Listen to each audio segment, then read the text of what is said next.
لیکن یہ یاد رکھیں کہ ہر دور میں ضرور کوئی نہ کوئی ایسا انداز اسلام کو نقصان پہنچانے کے لیے ضرور ہوگا جس میں لوگوں کے ایمانوں کا بہت بڑا ٹیسٹ ہوگا۔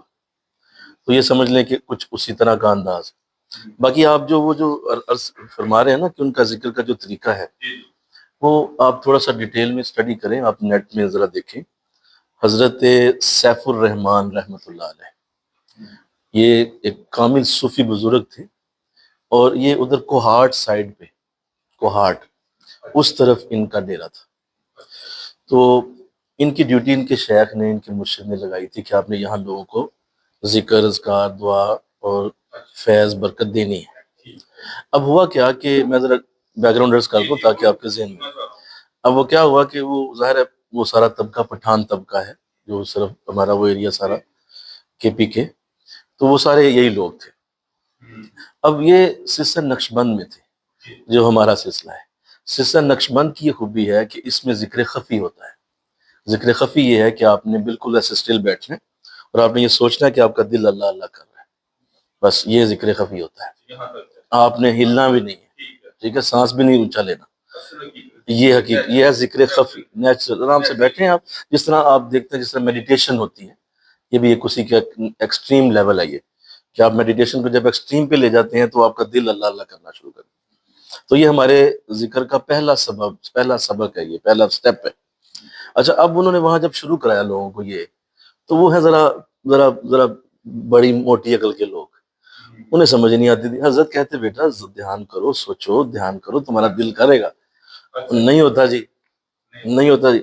اب حضرت نے کہا اچھا چلو تھوڑا سا نا ذرا ہلو پہ، ذرا تھوڑا ہل کے کرایا نا تو انہیں مزہ آیا، ذرا میں کہا جی اب مزہ آیا ہے، اب ذرا سمجھ آیا کہ ذکر ہوا ہے۔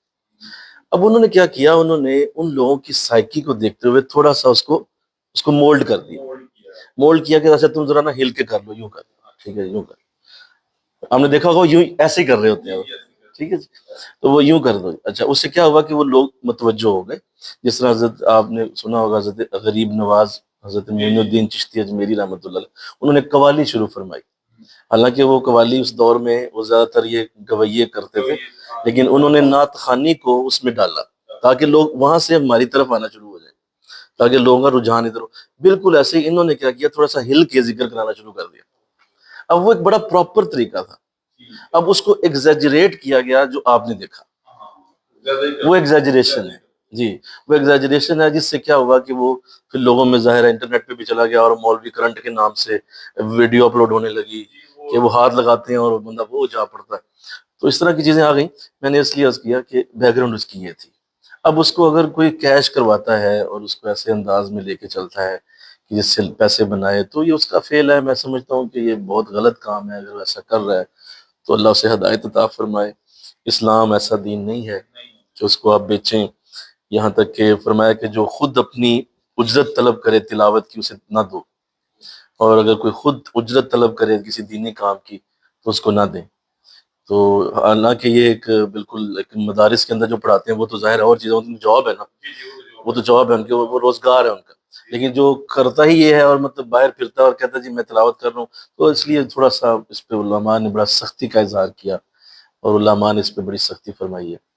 تو اللہ انہیں ہدایت عطا فرمائے۔ میں یہی عرض کر سکتا ہوں۔ اب آپ سمجھ گئے جی۔